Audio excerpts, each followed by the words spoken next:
Content warnings can be found in the description or in the chat. Enjoy the show.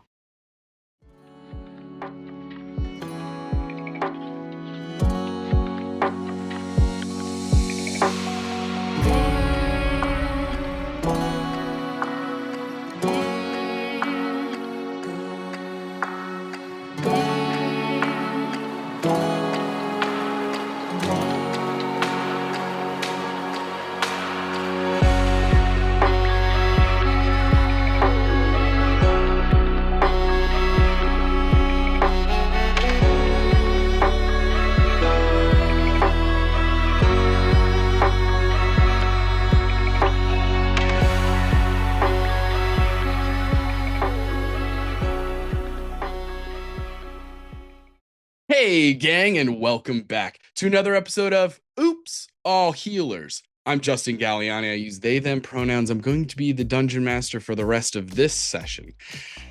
With me today are some incredible players who are going to help me tell this story. I'm so excited that they're here. Let's get into some introductions and then we can jump right into an episode. Mia, please kick us off. Hi, I'm Mia, she, her pronouns. You can find me on the interwebs, Eosha X Art, that's EOTIA. Sup? Amazing. And who are you playing today? And today I'm playing Teo, he, him. Yeah, hey everybody, I'm Nandi K. You can find me on Blue Sky, Threads, and Instagram at Nandi Kayyyy. And I'll be playing Dr. Nihira Jelani, a Tabaxi Grave cleric and head of neuroscience. She, they. And I'm Robbie Landis. You can find me on Blue Sky and Threads at Cloaks and Capes and on Twitch at Robbie_Landis01, where I'm just used to doing D&D stuff. And I'll be playing Ralph Sweetman, who is not a doctor, but he does run the cafeteria, and prestidigitation means he's the only one they need in custodial staff as well. So he's a double threat. Incredible.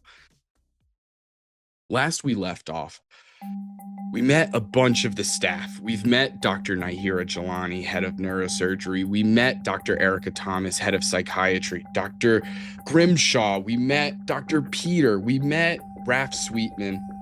And we met a bunch of random NPCs along the way, including, but not limited to, Lays, Raph's ex-wife, and the integrity insurance representative for the hospital. We also met Mr. Shale, a sort of Earth Genasi businessman who runs the hospital as like CEO. And we met some other doctors and patients along the way. We've heard some interesting information that doesn't all add up, but I'll let our players discuss that because none of our characters tonight have been in one episode together. And so there's some interesting information that maybe only some of them have, and I'll let them put those pieces together. But for this episode, we actually don't begin inside of the state-of-the-art St. Iyengar Research Hospital, no. As the camera pans over the beautifully landscaped campus of the hospital in the Upper West Side of Sphinx City, we descend past the skyscrapers to the street level. But we keep going until we pass through the pavement and the dirt and the streets that this city is built on. And we wind up in this elaborate cavern-like village underground, known as Sewer City. We find that St. Iyengar has created a pop-up temporary clinic for those that call the sewers home. We see Dr. Nihira Jelani and Raph Sweetman helping the cause, but our episode begins with a face that we haven't seen. Mia, if you could describe what your character looks like, who they are, and what it looks like as they are currently helping a elderly crocodile woman named Babs after a hip surgery. So we see a tanned, seemingly athletic man standing at 6 foot. He has a gentle look about him, with plain scrubs, a long sleeve underneath. As he looks down at his patient, a hospital mask, glasses that kind of sit on his nose, and we can see that he is trying to direct her to the next place she's supposed to go to for her treatment. And he goes, yeah, so I can lead you this way, and then they'll take care of you there. Oh are my you gonna God. make it- I might be able. Could you carry me? My hip, it hurts so much. The temperature down here, it's so damp. My joints. I know, but you got to keep them working. You know, that's the part. That's what's important about this You process. sound like my ex-husband. You're so handsome. Can you just pick me up? And then I think Teo will just sort of like, kind of slowly squat and just start to pick her up and carry her. A big smile on her face as she kind of like, looking past Teo, we see that there are a gaggle of other older women just being like, "Fuck you," as she's just like, just like behind your back, kind of just like, All right, did we're it. almost there. Let's go. Thank you so much, sweetheart. I really appreciate that. I promise I'm gonna start walking everywhere. Actually, where do you live? I can walk to your house. You're so funny. There's a vending machine. Do you want anything? That's right. You guys did bring a vending machine down here in the sewers. That's very thoughtful of you. I really appreciate that. I'll have some lifesavers. Okay, yeah. I love a hard candy. Oh, thank you, sweetheart. I really appreciate that. Thank you so much. And so as you're helping Babs, this crocodile woman, she is short, kind of plump. She has like very frizzy and curly grayish hair. She has on like the horn-rimmed glasses with like the little dangly necklace thing that connects it in the back. That way, God forbid, they fall off her massive snout that kind of they perch upon. But if for somehow they get around her nose, they will fall on her necklace.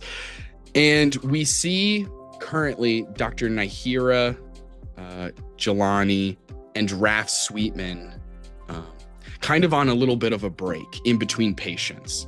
You've seen a lot of people. A lot of the things that you guys are dealing with here are pretty basic. These are a lot of people who have a distrust of the city topside. And so they just kind of stick to themselves mainly. They have an entire civilization down here practically, albeit it is truly just like half of a neighborhood in terms of size. And like, you see that it is filled with resourceful people. All of the buildings here, max 2 stories, are kind of made out of salvaged materials, but you couldn't find a happier group of mainly crocodile folk, but you see that there's all different kinds of people down here. And you guys are just in between patients, administering everything from vaccinations to blood work to simple exams, all kinds of stuff. Whatever they need, you guys are here to help. And your understanding is that this seems to be one of Mr. Shale and Lay's joint decisions of creating this temporary pop-up and coming to neighborhoods like Sewer City every so often in order to almost purchase, what's the word I'm looking for? Social capital, to kind of get the community on their side and be like, look how good we are. Look at all this amazing philanthropy and outreach we do. Anyway, so Raph and Dr. Nahira, is there anything that you think the two of you would be discussing as you have this moment of respite in between patients? I think that given that Raph isn't an actual doctor, he's probably here on his day off, and like I assume that his wife sort of asked him as like a favor, because it would be obviously a lot cheaper for the hospital as well to not have to worry about purchasing or like, buying, or maybe she even got him to agree to do it, cheaper than it would have been otherwise. So he's here with like a few like hot dog style carts, because it also feels to me a bit more authentic to what people down on the streets and stuff, as opposed to like pulling up with the hospital logos on it or whatever to have something that feels more like it's part of the streets. So I think all of the food that's here is being manned by there's like a little gravy gremlin that is giving out like mashed potatoes and gravy and like some corn on the cob. There's a pasta pal that has like lasagna that like they're serving up, and then like a little tangy treatling that has treats and like yogurts and stuff like that for like the kids. But I think that Raph also kind of feels.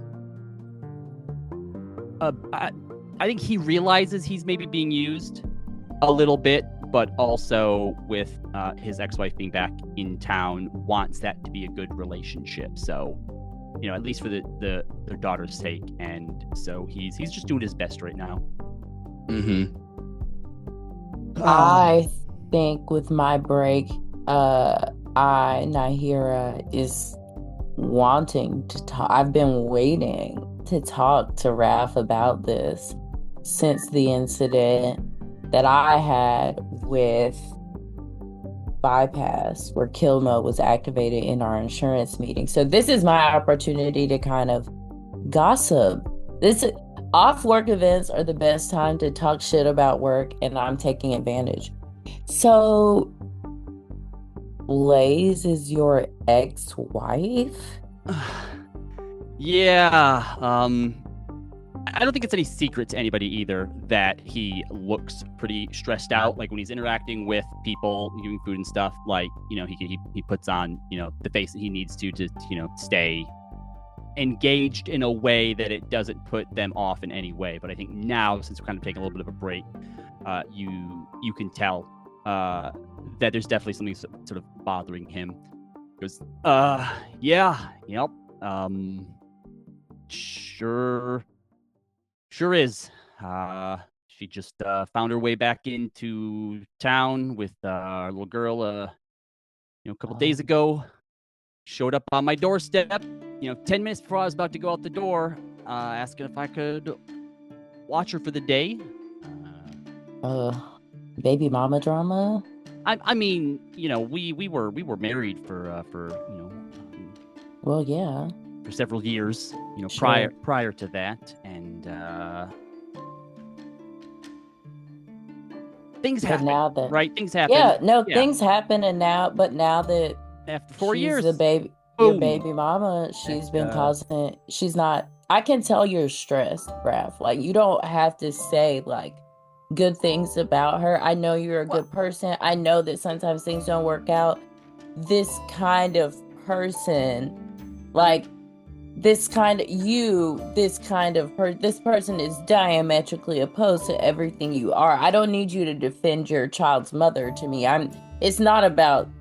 You're stressed, Raph. Yeah, but I don't mean to make her out to be Sure. a bad person. You're not. All right. You're doing the opposite, actually, but I can tell that because thou doth protest too much, Raph.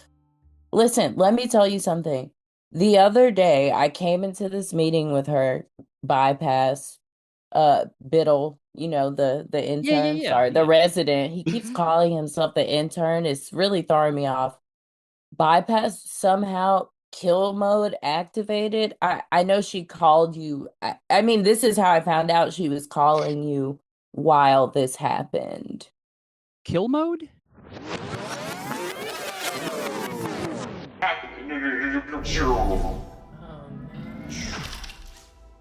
Kill mode activated. Roll for initiative, please. Holy shit. The last thing you hear before we're about to end the episode is her say, "Oh my God, finally you answered." Sorry, it's my ex-husband.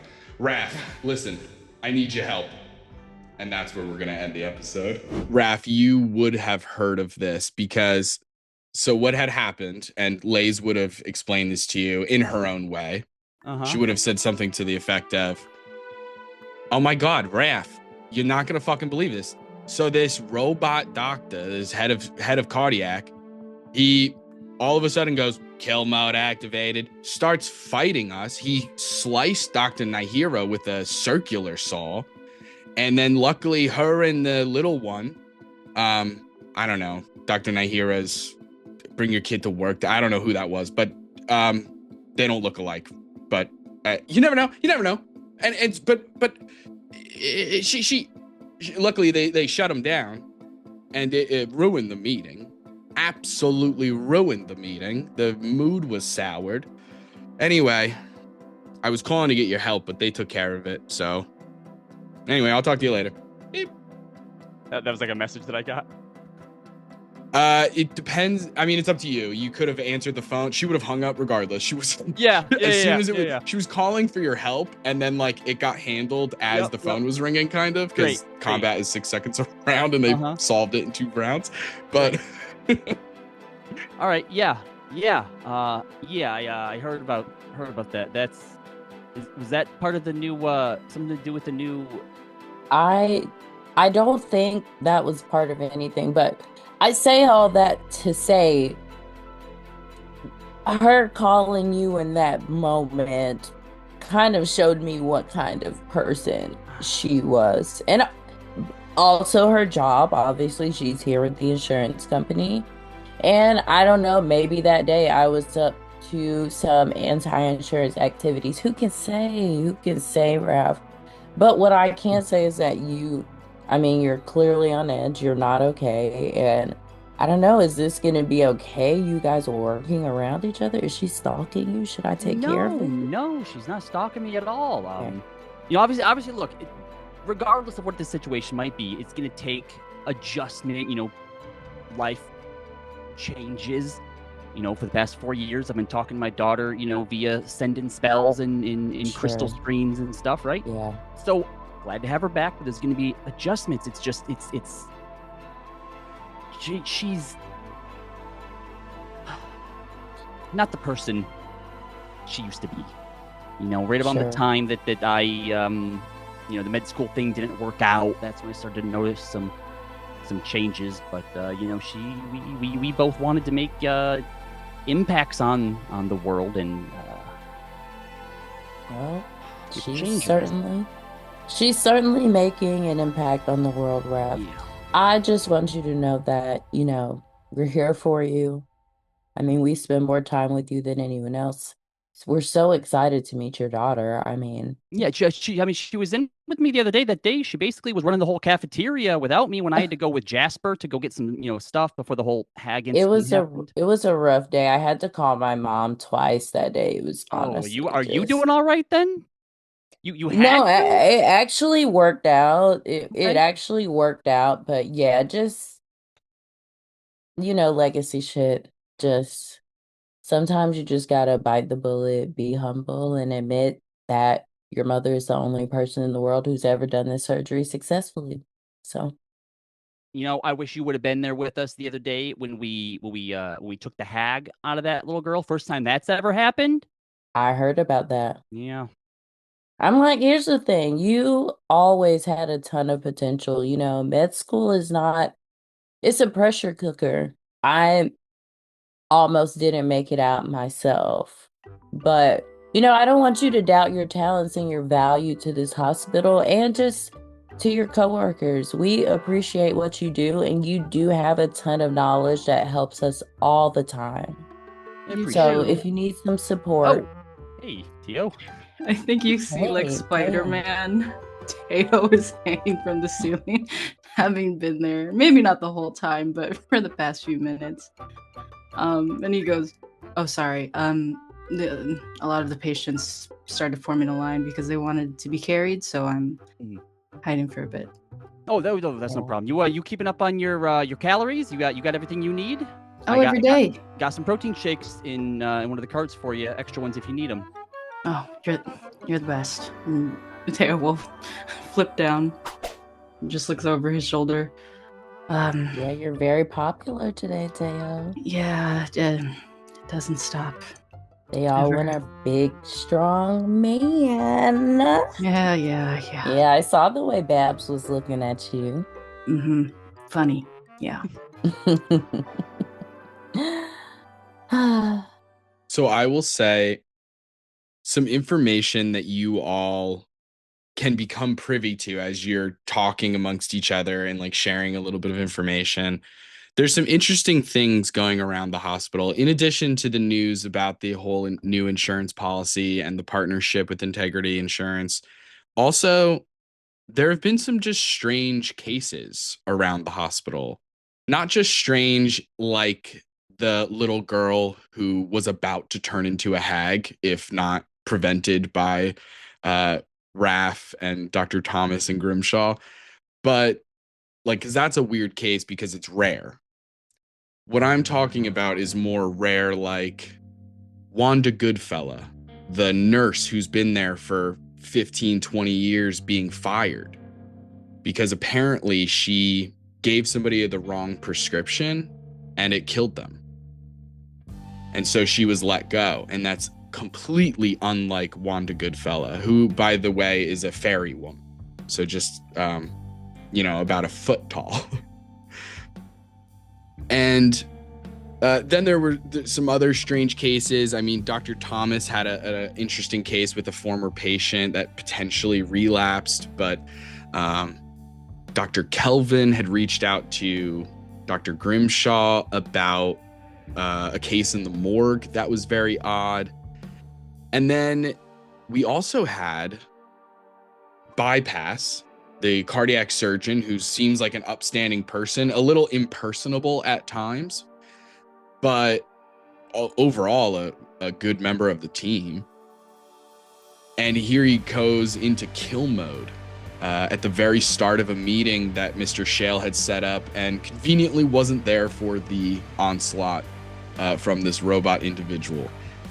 Then Dr. Nahira could fill you guys in that in one of her super rare cases that she was able to successfully perform with the help of the others, but also with her mother's advice, condescending although it was able to retrieve memories from a patient who had a modify memory spell essentially cast on them. And by regaining those memories, was able to see that they were strapped down to a table with a bright light overhead. They were in an operating room. But based on the configuration of the room, the way the instruments were laid out, this was not a medical professional. And so all of these interesting cases are like tying together in the sense that like they don't make sense. Something is afoot. But here you guys are in Sewer City, where Raph, I think you would remember, there was talk of a patient who was in the sewers. They were near the subway system. Yes, that's true. The subway system, I do have that in my notes. And so here in Sewer City, you have all these patients and stuff like that. Can I have everybody here make a either perception or medicine? 13 for medicine. Okay. 17 perception. 17 perception. Okay. I'm going to use my first luck point of the day. It's not much better. 15 perception. Dr. Nahira and Raph, you guys see a group of individuals near there's the line that's forming, that originally formed in order to harass Teo, but that line has quickly been overcome by an actual line of patients waiting to be seen.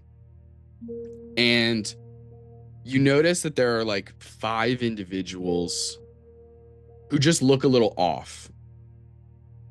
Teo, as they're kind of like pointed out to you, you look at them right off the bat, you notice that they look incredibly pale. These are mostly crocodile folk. It looks like one of them is essentially a garlic person. It's just like a massive bulb of garlic that like is over sprouting, and that's like these spiky hairs. The bottom of the garlic, those little like hairs is like a little chin, and then just like arms and legs sticking out, like very cartoony.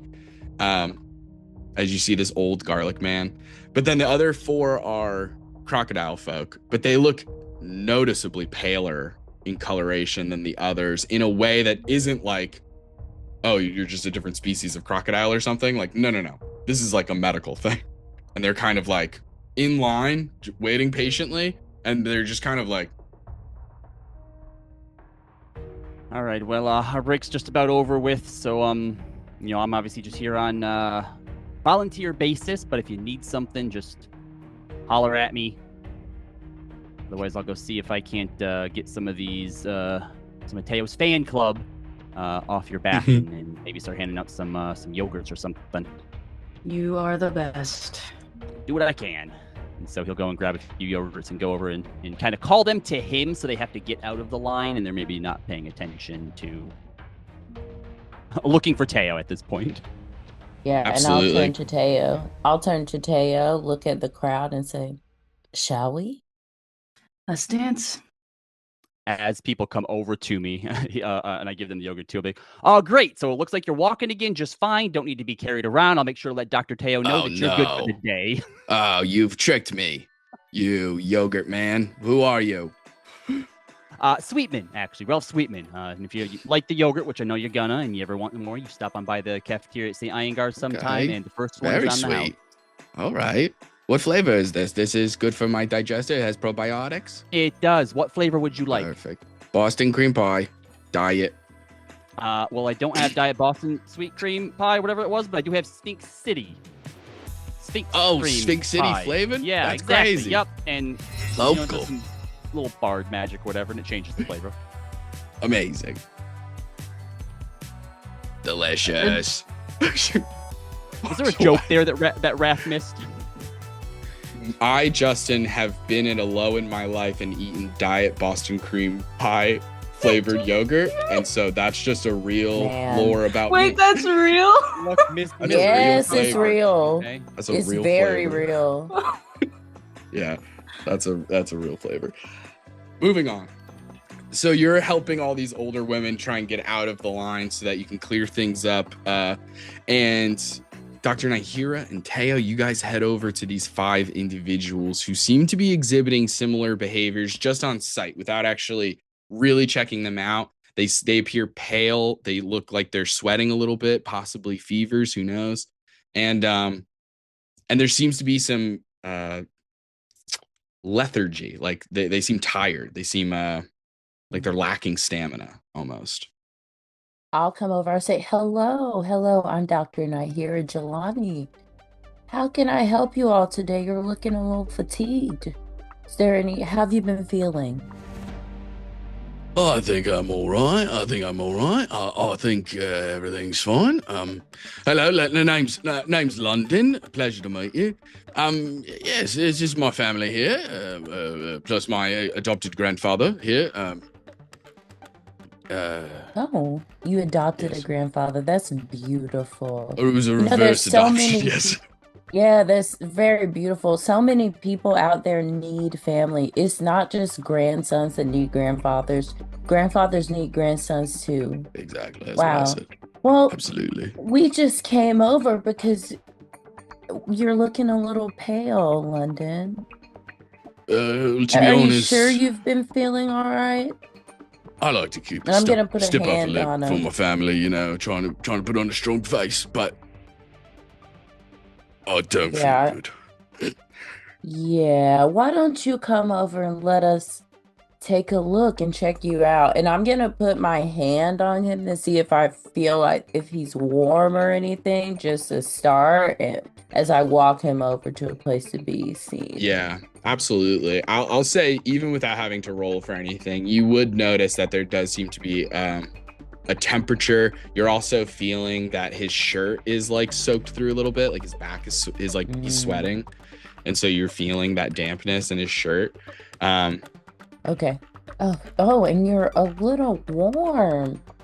Let's get you some water. And I'll try to get some like water from Raph over, and let's do a little exam over here.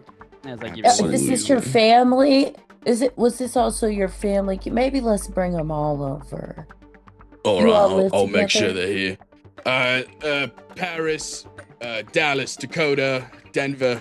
Get over here. Wow, beautiful family. Thank you. Right. Thank you so much. Denver's my new grandpa. As you see this garlic. Oh, I'm Denver. so nice to meet you, Denver. It's beautiful that you found a grandson to adopt too. Is that what he said? Yes.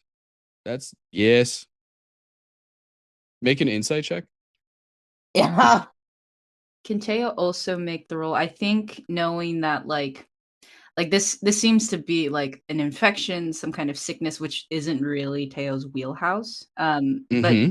really, I think he pretty much plays like the assistant to Dr. Jelani as far as like getting patients to where they need to go, etc. So I think he is just observing. I guess like anything else that could be more of a physical issue. Absolutely. Yeah, make a medicine Okay. check. Um, All right. and then hold 15 on to that for, roll. 15 from Dr. Nahir for insight. yeah. You can tell that Denver, the garlic grandpa. Whoa. Okay, it writes itself. He seems to be a little confused.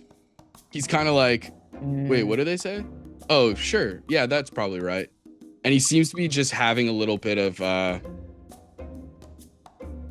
it's hard to say. It could just be age. It could be a number of things. It could be the same thing that the others are exhibiting. You'll have to continue Sure. checking them out So to I guess figure I'll things say, out. Denver, what did you Yes? do earlier today before you came to see Ooh. us? How did you spend your day Well, today? Oh, I woke up. Mm-hmm. I put my pants back on, and then I think we went for a walk down the sewers. Didn't we took a walk, yes? Yes, that's right. We took a walk, of course. Thank you. Okay. Uh, Have you been having a hard time remembering? Have you been a little foggy these days? I don't remember being foggy, but it's possible. Certainly possible. Mm. Doesn't ring a bell, though. Can I do a little detect magic on him? Sure, you can do a detect magic. And Taya, what did you get on your medicine check? So I rolled a 1. Okay. So plus my modifier plus Raph's inspiring meal, that's a 10. A 10 total. Got it. With a 10, you would notice, luckily this is like your expertise because believe it or not, there are physical things going on in addition to other medical things. And so there's part of this that is actually right in Teo's wheelhouse. For example, as you have these like folding tables that are like serving as like the bench that the patients sit on kind of thing, that you have these crocodile folk and then one garlic guy sitting on these benches, and as you're checking them one by one and you're kind of running them through the motions, you're like stretching their arms out and like testing their reflexes and their mobility, you are noticing a weakness in their dexterity, kind of like they're wincing and sort of making some pain noises when you kind of like stretch them out a little bit. And like at first you're like, okay, maybe they just don't stretch ever. Maybe they've never done yoga. No. That's not it. They should be more mobile than they are based on their ages and stuff. Like one of them is like 20 years old and like should definitely have more mobility than they're having. And it's the whole family. Maybe it's a genetic thing, but that might be out of your wheelhouse. But yeah. I think Teo will just, nod and smile politely and then just walk by Dr. Jelani and say, they shouldn't be as stiff as they are. They can't seem to stretch too much, and some of them are pretty young. Don't know if that helps, but It's definitely something. I'm gonna do an exam on Denver here, Garlic Grandpa, and see what I can see. As you cast Detect Magic and your spell kind of washes over the area, You see the normal magic that you're used to coming from your friends and from some of the medical supplies and stuff. You see a little bit of magic just like throughout the sewer city. Just people are magical in the city, so you're gonna see magic every time you cast that spell. But you're like as you like start to focus the spell in and like dilate it in on Denver here, you are picking up a little bit of magic that seems to be coursing through his veins in the way that a magical disease would. It's under the surface. It's not like on his skin or anything. It definitely seems to be something that is coursing through him. And because you're seeing like a chunk of it where his like heart would be, and then like less in the extremities. Like it's not as much in his fingertips because there's less blood there, right? So that makes sense. And it's not a spell per se, right? So it's not like somebody cast a spell on him. However, I'll say, can you make an Arcana check with advantage because you have detect magic going? And Raph, as this is going on, you're helping out with the older crowd, supplying them with dairy products, which is definitely the move. I mean, we're in the sewers already, right? Anyway, that's a 14 Arcana. 14 Arcana. Okay, heard. Raph, I think you can't help but see this Denver guy, this garlic grandpa, and pushing aside all culinary thoughts, of course, that would be practically cannibalism. Don't do that. But you are thinking, I think I've seen this guy before. I think he's come into the hospital. He's definitely come into the cafeteria. Because I think you'll recall, and like recently, like literally within 2 or 3 days. Because you remember your daughter, Lasalia, aka Lilybug, commenting and being like, Dad, that guy's a garlic. What is going on? Am I allowed to say that? Is that bad? No, you can't just call people a garlic. I'm so sorry, Fudge. Look, when you say it, afterwards you can tell me when he leaves. So, okay. And I think you had said a little earlier too that this isn't like a garlic person. This looks like a person who's become garlic. No, he just looks like a bulb, like a garlic bulb with arms and legs. I might have just misconstrued that. Like he's okay. So when I saw him last time, he was a garlic person as well, full garlic person. Oh yeah. Okay.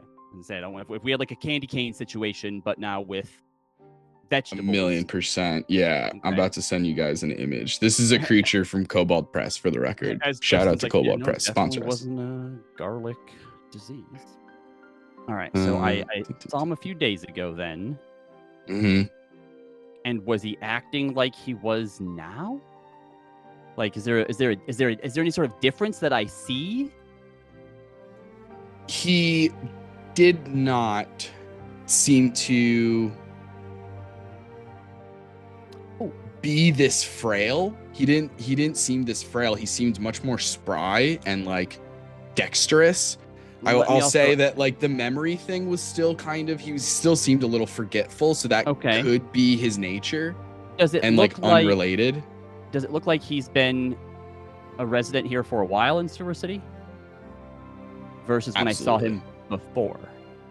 Yeah, no, for sure. He was. Okay. Yeah. All right. So there were a little bit of memory issues before. But you didn't have him like, you weren't necessarily helping with his case. Sure. So you don't know why he was at the hospital, but he was at the hospital for something. All right. I think after I kind of, get everybody, a little bit settled and nobody needs any snacks or anything like that, I might go over to him and be like, hey, buddy, it's good to see you again. I remember you coming in to visit us at the hospital the other day. Oh, hello. Have things been going good for you? Oh, that's right. I did go to the hospital the other day. Yes, yes. I was visiting my son, or grandson, I should say. He's older now, but Dallas. I was visiting Dallas. He had been bitten by some creature. Terrible ordeal. And did they get that? They got that They sorted gave over him there? stitches. They gave him stitches, some antibiotics, I believe. But that's as much as I know about it. When I went in there, they were discharging him. You know anything else about the creature that? Oh, can't say. Can't Did you say. see it? No. No, I saw nothing. Or I didn't Alright. see anything. Sorry, double negative. Ooh, whoops. All right. Well, make sure you mention that then to Dr. J and Dr. T. Oh, of course, absolutely. I'll let them know. Look at this split. Do you have any orange creamsicle yogurt, my good man? I sure do. And he takes out like chocolate. But Hell it's yes. just a little bard thing, and I know it looks like it's chocolate, but just give it a try. Oh, okay. I'll give it a shot. Yep. Oh, orange creamsicle. Very good. There you go. Yep. Incredible. All right. Thank All you. right. Thank you. Okay, Dr. Nahira, with that 14 Arcana check, you're looking at Denver here as Raph is sort of distracting them and helping them out with some yogurt.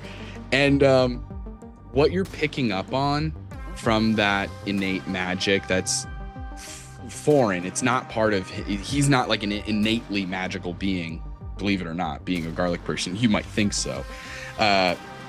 You're sensing a very sinister feeling of necromancy.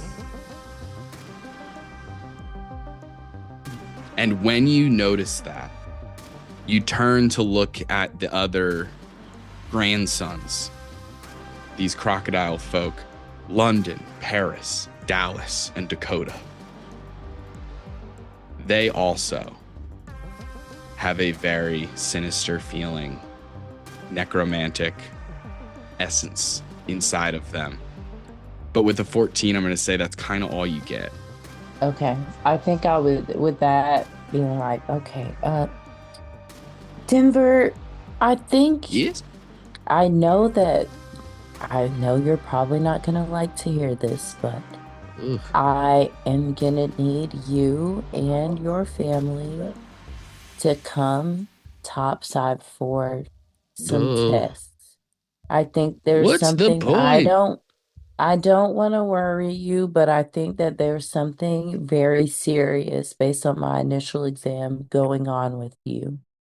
And I want to be sure, but Raph kind of butts in a little bit here and goes, Dr. J, we also have that free dinner that I'm putting on at the cafeteria, and I have just enough seats left for the whole family. So if they want to come up for that, and if we have time to do the tests, maybe we can do the test, but at the very least, we get you all a good meal for free. Oh, there's going to be charge. free dinner. Free dinner. Denver, well, is Interesting. that sweet? Well, here's the deal, though. We don't have insurance, really. That's why we went in there just to get my grandson, Dallas here, to get him some stitches from a recent bite attack by some rabid man in the sewers. He was unlike anything I've ever seen before. Humanoid, I was told. Oh, Sweetman, yeah, I'm so sorry. I did remember something just now. He was humanoid, this creature. But we just a person then, like a person bit him. I don't know, man. Something. I don't have all the details. Listen, but here's what I'll say. I'll go with you to this dinner of yours. We don't have insurance. We can pay you in shitcoin. It's a new cryptocurrency that our whole civilization runs on. Let us worry It's on about the that, come up. Denver. Are you sure? Don't even worry Denver, about it. let us worry about that. Let us take care of the paperwork. You come join us for dinner a little later. All right. You and the whole family. Okay, you hear that? You hear that? And you see all these crocodile folk who look pale and sweating and like similar symptoms, and they're all like, yeah, that sounds good. All right. Yeah, let's head over. I'm Dallas, by the way. Pleasure to meet you. I think that sounds like a great idea. I'd love to get some free food. I'll never say no to that. And also, I feel crazy right now. I feel sick as a dog. How No offense are to you dogs. feeling? I feel weak. I'm tired. You were the one My that got joints bit by hurt a little bit. Got bit by the person. Yeah, I got bit by a guy. Yeah, Right. some A dude. rabid humanoid. Yeah, You I have mean, to he watch might have out been for those human or something. humanoids, honestly. Bald head. No, sorry, I shouldn't say that. Had kind of like his tongue was extra long. It was hanging out of his mouth a little bit. He Oh. came at me. He was shirtless. I remember that part. He's shirtless, That's no not shoes normal. in the sewers. No shoes. That's crazy. I mean, we're crocodile folk. My feet are covered in scales. Can't happen. But this man came barreling toward. I said, "Hey, keep your distance," is what I said to him. And he either didn't hear me or he didn't care, because he just came running at me like a freaking, athlete, lunged at me, took a big bite of my neck. We're back here. Here, I'll show you. Oh, He turns around, lifts Oh. his shirt up. Can I have all of you make, feel free to argue any check that would make sense, but I'm feeling in my brain, Arcana or medicine. okay. Before you make that roll, I'm gonna give a bardic inspiration to Dr. J, who I think also still technically has the inspiring meal as well. Oh, yes. So you said Was- Arcana or medicine. Mhm. Cool. Is that a D6? It's a D10. Ooh, baby. Yeah. Oh gosh. All right. Yeah, I'm not super great in either of those. Didn't pay attention enough in school. It's- I just got a 10, so I'm not going to have any information. So what I'll say here is that Teo is having a bit of a comedic scene as they're talking. Teo's nodding, and then just carefully goes to break off like the end of a chair and sharpen it into a steak, just casually. Amazing. uh, Incredible. All right. I got an. You see the 8. gaggle of old women watching this whole process, and they're going, "God, I wish I was a vampire today." Got Such an a fucking 18. steak. What the hell? And as I look An over 18. Teo, I'm gonna go, do no harm. If there's zombies, we'll figure something else out. No, right, exactly. Just after the examination. Yep. Not what I. Uh, And quick Is- question: all of his family seem to have the same symptoms, but only he's been bitten. Correct. Okay. cool. So that is 17 for me, Arcana. 18 medicine. Okay, beautiful. Yes, Teo, you're a little distracted. You're thinking, you're like preparing for the worst, getting things ready. You're down here in the sewers. You don't have your normal like Zen situation of knowing the hospital really well. It's not often that they ask you to do these pop-up clinics, but you were free and you said, why not? And the others, Dr. Nahira, you are making this Arcana check. Actually, let's start with the medicine check for reasons that I have. So, Raph, you're looking at this bite mark, and medically speaking, it looks good. It's not infected. It looks like it's been properly stitched up, and they've been, Dallas has clearly either been taking care of it, or maybe one of his family members has been helping out. So, like, the dressings have been cleaned and replaced. Like, on the up and up from what you can see from the outside, everything looks good. As you peel back the set dressing a little bit to actually see the wound itself, what you're noticing is that whatever bit him had very sharp teeth. You're seeing what almost looks like a normal bite, except that they are sharp teeth. So it has that like semicircle shape, and then the other semicircle shape where they're like a little separated Right, if right. you bite on with your upper and lower, right? Yep, But yep. the teeth are sharp, so they're creating circular punctures as opposed to like flat lines of just like Right. indents. That's what you're noticing medically speaking from the bite. But Dr. Nahira, in tandem with that, as the wound is revealed, you're thinking about the detect magic. You probably still have it fucking going, actually. And as that's happening with this Arcana check, you're thinking it's rare, but you're thinking this could be. You're going to need to do more testing and stuff, and maybe ask them some more questions, figure out some more of these symptoms, and get them in a more controlled environment. This could be ghoul fever,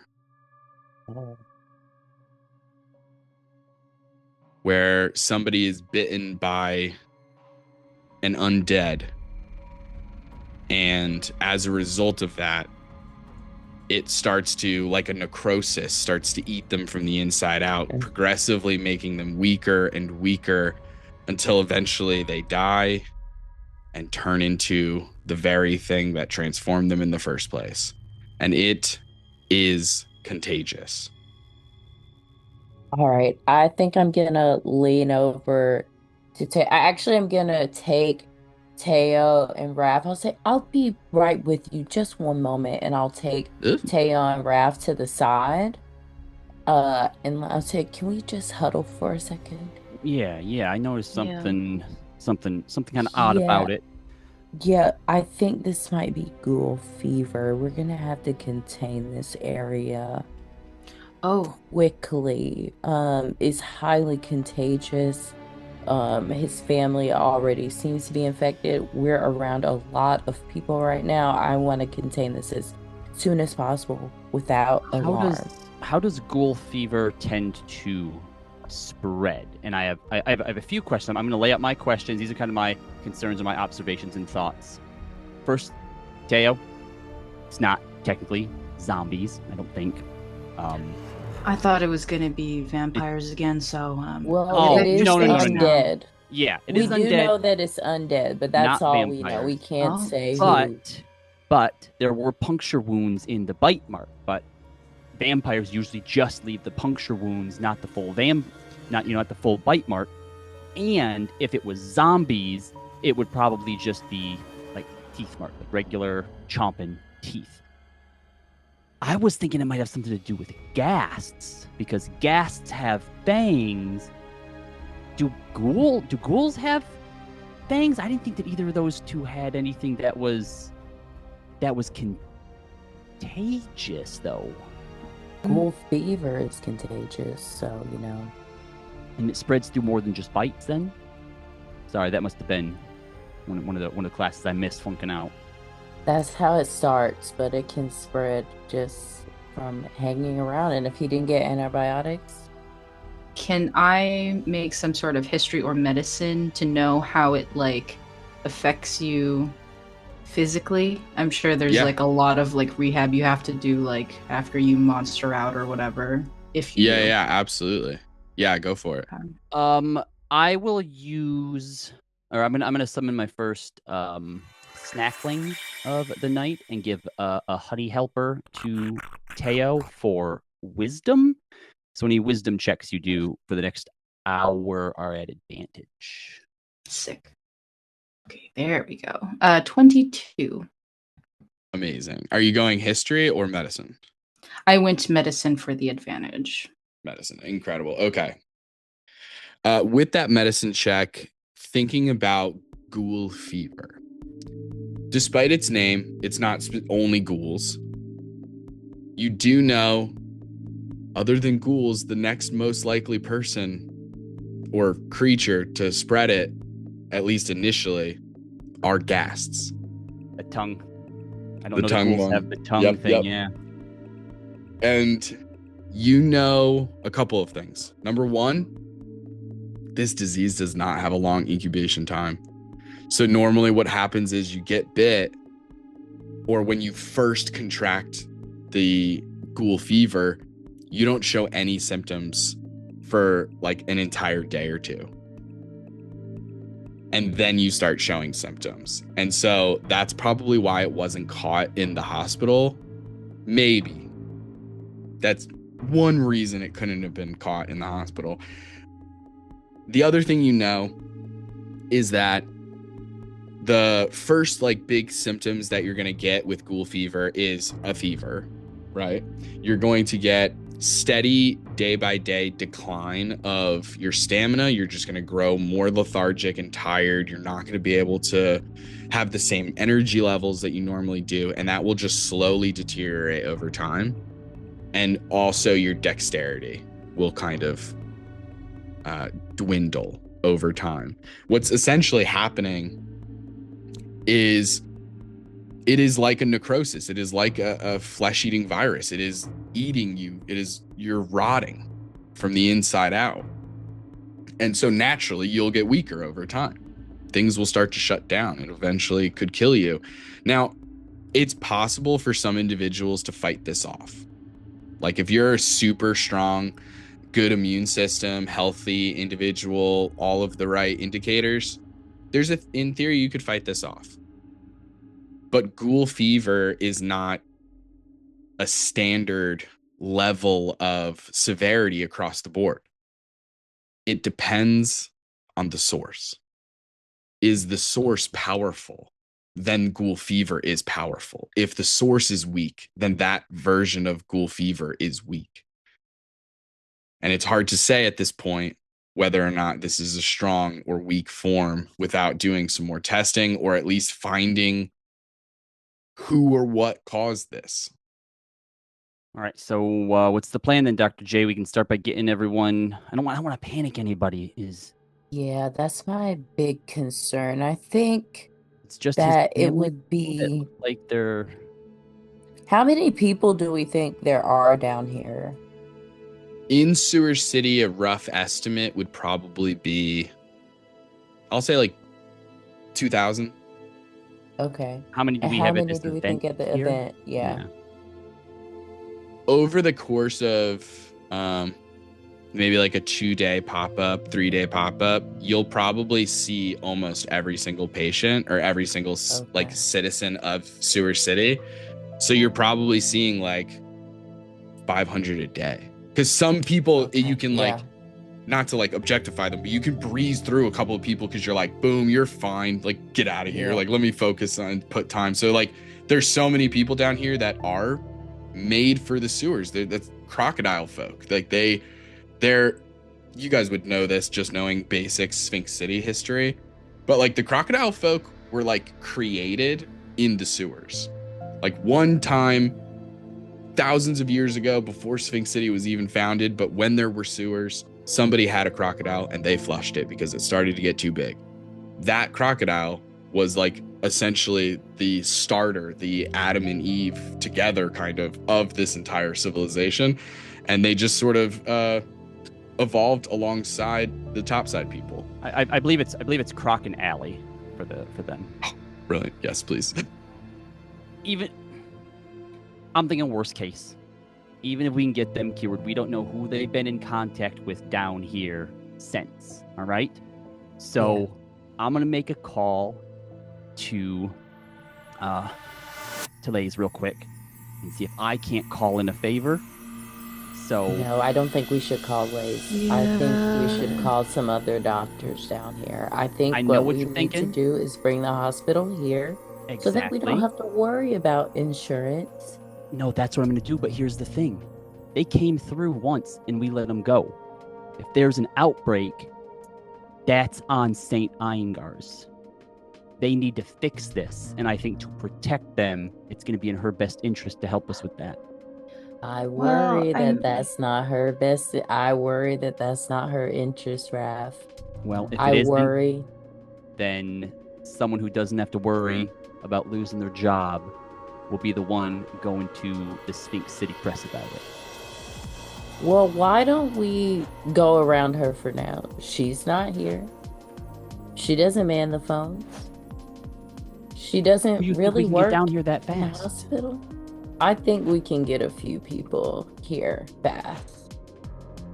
And so then I would call the hospital and see which doctors. I know my anesthesiologist will be down. Yes. He's always Dr. down. Mickey Dreams.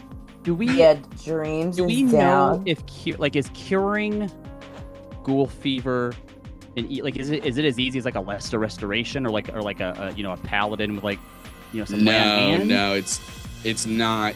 What you need to do is like a ritual, and like the ritual does take a little bit, and you need like some weird ingredients that And that's even per the hospital person. is going to be hard to do.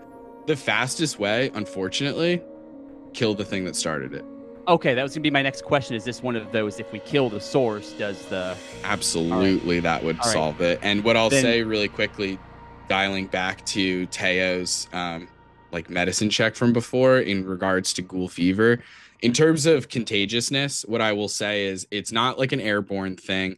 It is something where you would have to like share a beverage or like share straws or something like that. Like I take a bite out of a sandwich and you take a bite out of a sandwich. If people are sharing yogurts, Raph, All right. that is bad. All right. Knowing that, then after You do see some old women being like, mine was Boston cream. Here, you try. Oh, I'll try yours. Okay, great. And you do see some old women being like, oh, perfect. So while Dr. J gets some reinforcements down here, then, because I think regardless, even if we have the ghoul here, people need to be checked out, quarantined, whatever it is. I'm gonna look to Teo then and go. You get that thing sharpened? The stake you were making? I have 3 now. All right, great. I'm gonna go back over to Dallas. Where'd this weirdo bite you at? Well, you see, I was doing a little bit of yakking. You familiar with kayaking? I was doing a little yakking down this here sewer canal this way, right? And so what you want to do is you're going to keep on going, okay? Yep. First, you're going to hang a Larry. That's a left. You understand? You following with me? You're going to hang a Larry. When you do that, you're going to see a bunch of bees. Fly right past those bees. Those are underground bees. You don't want to mess with them. Go past the bees. Then you're going to feel the feeling like you're going the wrong way. That's how you know you're going the right way. Then you're going to hang a Ralph, then a Ralph, then a Larry, then a Ralph. After that part, then you'll get to a temple. Now, this temple's been abandoned for hundreds of years. I found the guy there. I was looking for treasure. Not a treasure to find. There was a crazy man who bit me on my shoulder. All right. No problem. You want me to write it down? No, I got it, because I also have a Okay. thing that can help me, so I'm good. Oh, perfect. All right. So I had to learn a new spell the other day. Daughter being back in town, never know when I might have to find her. So I can locate this thing. Yeah, I would say that now that he's described and told us where it is, would you say that a specific creature known to me it would qualify? I think considering that Raph was like, it might be a ghast, and that is one of the creatures, let's say maybe there's a chance it's not a ghast. But if you cast locate creature on a ghast that fits this description and it is a ghast, I'll be aghast. You know what I mean? Look All at right, us. so locate creature lasts an hour. We have directions. So with the hospital sending us reinforcements to kind of help hold things down here in case things start to get out of control. Honestly, I think the fastest thing that we're going to have to do, the best way to get rid of this, is to track this ghast down and... Raph, I'm gonna be completely straight with you. I've a bit of a phobia of vampire-related things, and This ain't a vampire, though. It This ain't a feels vampire. a little bit. No, here, look. Walk through this with me, right? What do vampires have? They have bats, right? Yeah. Okay, ghasts don't have bats, right? There could be in the temple. They drink blood. Ghasts don't drink blood. That's not what they do. I mean, he must have tasted it. He bit sure, him. but that's there. not what they go for. All right. Mhm. And 3, I look over to where the garlic grandpa is. I call him over. Does he have on like a jacket or like a scarf or like some article, like an accessory that we could take from him? Absolutely, yeah, for sure. He's got a neckerchief. I'm gonna see if I can Like an convince ascot? him to hand over his ascot for us. And Ooh. I'm just gonna like start whispering just- to Raph. Raph, you know borrow. that's a myth. That's not real. They don't. Just gonna borrow Yes. it from him, and then I'm gonna Of wrap it around course, Teo and absolutely. be like, And as everyone knows, they're allergic to garlic, so they ain't want to go anywhere near you anyhow. And I've been sweating on Yeah. that thing all day. So it's reeking of garlic. Dr. J is way, way, way more to the likings of a vampire. So one would say the way I sometimes suck the energy out of a room. No, you don't. Right. Don't say that. You don't do that. Okay. Okay. You know what? I trust you. We went to the gym that one time. And okay. Yeah. Amazing. So you grab your 3 stakes. You borrow Dallas's kayak. You all pile in and start making your way down the sewer river, hanging Larry's and Ralph's along the way. There's a part where you do have to quickly paddle past a random hive of bees. Remember, underground bees are even worse than airborne bees. And you really quickly get past that. You feel like you're going the wrong way.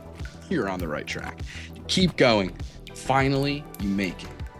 As the sewer sort of opens up from a pipe into this underground, man-made chamber of sorts. It's got 50-foot ceilings, and you see a tall figure of a crab, like a statue, wearing a crown made of stone. And you start to hear some noises. It's hard to make out exactly what they are because they're outside of your scope of vision. Even with dark vision, they're in the darkness past that 60-foot range that I'm assuming you guys would have. Well, I'm usually a human, dark so vision is 60 feet. I don't think I see anything. I'm gonna put my honey helper over onto Dr. J, which probably isn't gonna do much as a wisdom-based thing. But again, you can eat it as a reaction for a D10. And I'm gonna summon up a quick defense dough, which just looks like the Pillsbury Doughboy, and toss it up onto Teo's shoulder, and that gives you a +1 AC. And you can eat it for a hit spell. Incredible. And so as Raph begins to summon these snacklings for help, the sounds just outside of your periphery, we're gonna head to break. And when we get back, we're gonna figure out what the hell is in this temple, and hopefully we can kill it. Gang, thanks so much. We'll see you right after these short messages. I have DM dysfunction. I have DM dysfunction. I have DM dysfunction. A recent study published by the Bardic College of Lore claims that 69% of dungeon masters suffer from DM dysfunction, or DMD. This condition has more facets than your favorite polyhedral. Some have reported burnout, writer's block, issues with balance, or inner party problems. At So You Want to Be a DM, it's our mission to not only fight the monster-like symptoms of DM dysfunction, but to treat the very cause of it. To do this, we implement auditory technology in the form of the podcast So You Want to Be a Dungeon Master. By listening to the tips and tricks provided by Justin and Taylor, DM dysfunction can become a thing of the past. I've been a listener of the podcast for over 4 months now, and I don't have to worry about DM dysfunction anymore. And I just DM'd my first homebrew world, and I didn't have to worry about DM dysfunction. With all the So You Want to Be a Dungeon Master content that I consume, I'll never have to worry about DM dysfunction ever again. And neither will you. Check out So You Want to Be a Dungeon Master. You can talk to your doctor today, or you can find So You Want to Be a Dungeon Master anywhere you find podcasts. Listening to too many episodes in a row can cause excessive imagination, lucid dreaming, lactose intolerance, and character death. Sorry, not death, character depth. And remember, you don't want DMD, you want D&D. Hello, I'm Justin Galliani, and for the low price of $0.00, you can take part in an incredible offer being given by So You Want to Be a DM. This podcast has a compilation of incredible episodes that offer insight into all of D&D's many topics, including other TTRPGs. You can find such amazing hits, such as Combat 101. Druid 101. Monsters 101. Non-player NPCs 101. NPC. And if you're looking for more, So You Want to Be a DM also has a Patreon, and you can find even more content there, available for free members and members who are participating in some of the tiers available. So, check that out. The following commercial is produced by So You Want to Be a DM to showcase Epidemic sound. And today, we have our special host, Xander Fettuccini, to tell us more. Whether you're a solo content creator or a global brand, licensing music has never been easier. And gang, listen, all the music and sound effects you're hearing, that's Epidemic sound, baby. And we're offering a 30-day free trial for all of you at home and for all of you in the audience to take on home with you. You'll have 30 days to dive deep into an ocean of music created by artists who have partnered with Epidemic Sound. But that's just the tip of the ocean, because there's also hundreds of thousands of sound effects to check out.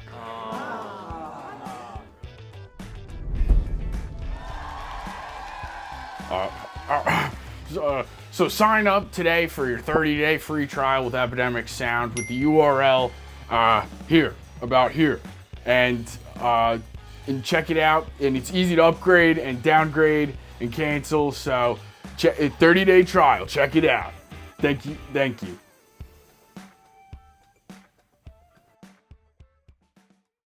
And we're back, and the gang's all here. Last we left off, we found out that there's some kind of ghoul fever potentially spreading throughout Sewer City, a civilization underneath Sphinx City, populated by mostly crocodile folk. The gang has gotten into a kayak, paddled down sewer rivers all the way to this strange temple to a crab-like deity or some kind of forgotten figure of history. As we've just gotten out of the kayak, we are standing on stone. This chamber is primarily stone anyway, and this massive sculpture is in front of us of a crab, one claw larger than the other, with a crown that sits on its head. And we begin to hear strange noises as Raph starts summoning snacklings to help out in whatever's to come. Can I have the three of you make perception checks, just to get the lay of the land, so to speak? This is one of my best abilities. I rolled a 5 last time. Stop 18. letting me down. That's a nat 20 plus Yes. 8 for a 28. 25. With an 18, a 25, and a 28, you guys are pretty much going to find everything. So, Nice. as the three of you put your heads together and begin scanning the horizon, trying to see what you can see and hear what you can hear, this room is odd because it's very large. You maybe didn't even know that it existed here. You're not sure about this crab creature. I'll say off the bat, without an insanely high history check, you don't even know what this is referring to. But these sounds are coming from multiple directions. There's more than one source here, at least in terms of the sounds that you're hearing. It does sound like a visceral noise, almost like chewing and tearing and ripping. We haven't been going. It hasn't been more than an hour, has it? I don't think so. Maybe like just on the cusp, like you're about to hit it fairly soon. But do I ping anything from that locate creature within 1,000 feet? yes, absolutely you do. It is coming from behind the crab statue in the shadows of it.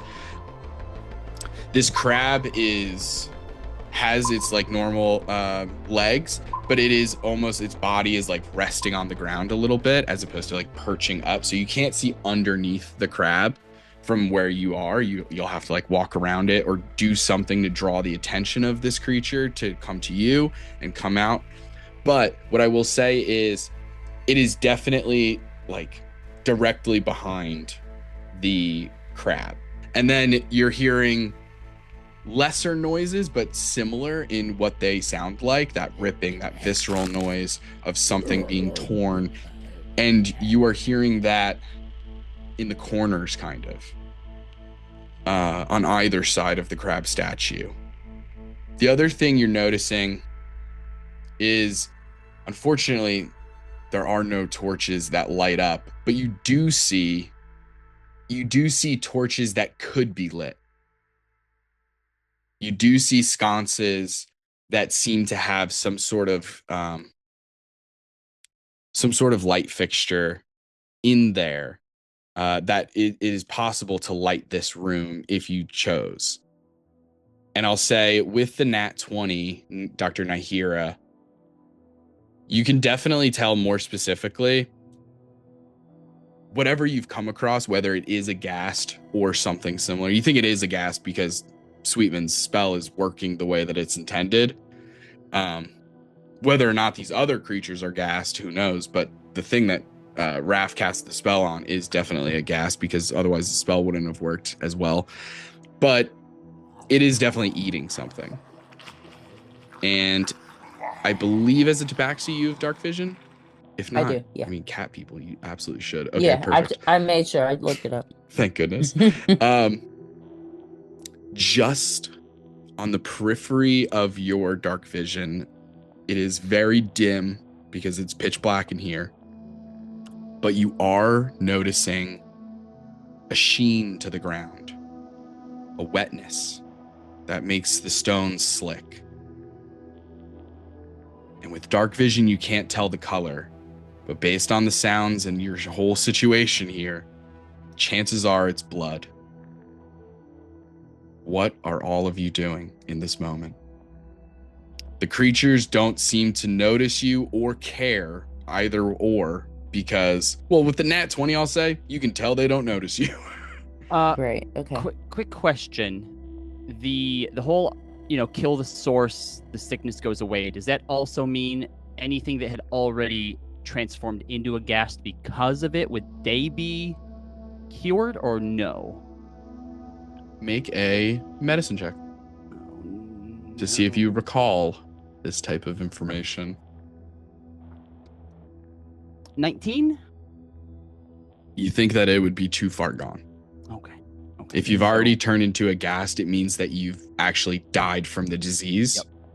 So if we start a fight and there's multiple things here, we're gonna have to take them all out. Okay, I think. Yeah, well, here, let me be more specific with the 19. If the gas that you have your spell on is, let's say, patient 0, you could just take out that one and it would bring the others down. They wouldn't unturn from gas into people, though. Like, they would just be dead.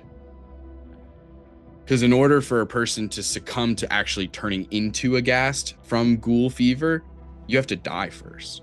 Right. So that's the state that they'll return to, is being dead. So I would whisper to my 2 colleagues, letting them know. Wait, but first I whisper and I say, there's something wet on the ground. Everybody needs to be very careful. I don't know what it is, but I am guessing from the sounds that it is blood.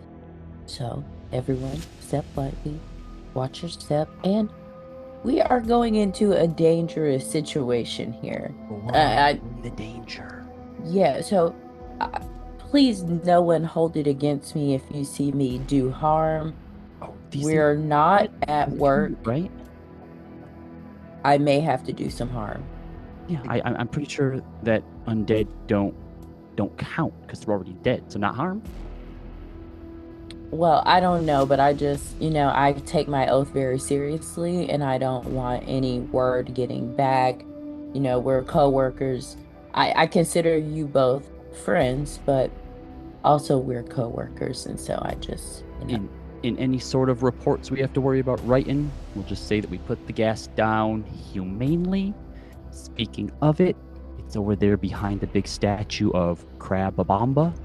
And the only way that I know how to deal with this stuff, and he's going to hold up his hand like this, put his thumb out like a gun, and then as he casts finger gun, he goes, let's get it done. Guys, it kind of looks like a vampire. I'm not gonna lie. Just It's not a vampire, Teo. I put my hands on Teo's shoulders.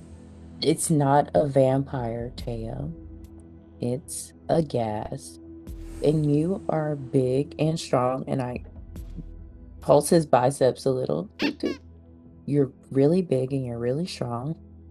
And I know that with those stakes you made and all of our powers combined, that we're gonna get out of here just fine. Not to mention, did I forget to tell you those shakes that you had around break time? They had vampirism wards in them. They should be making you feel braver right now. And I'm going to clap him on the shoulder and cast heroism. So for the next 1 minute, you are imbued with bravery. And until the spell ends, you are immune to the frightened condition. And you gain 4 temporary hit points at the end of your turn.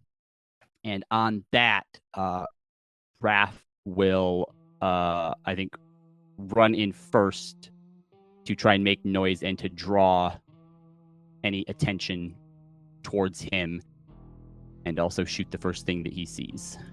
Go ahead and make a performance check to see if you can draw their attention away from whatever is occupying them.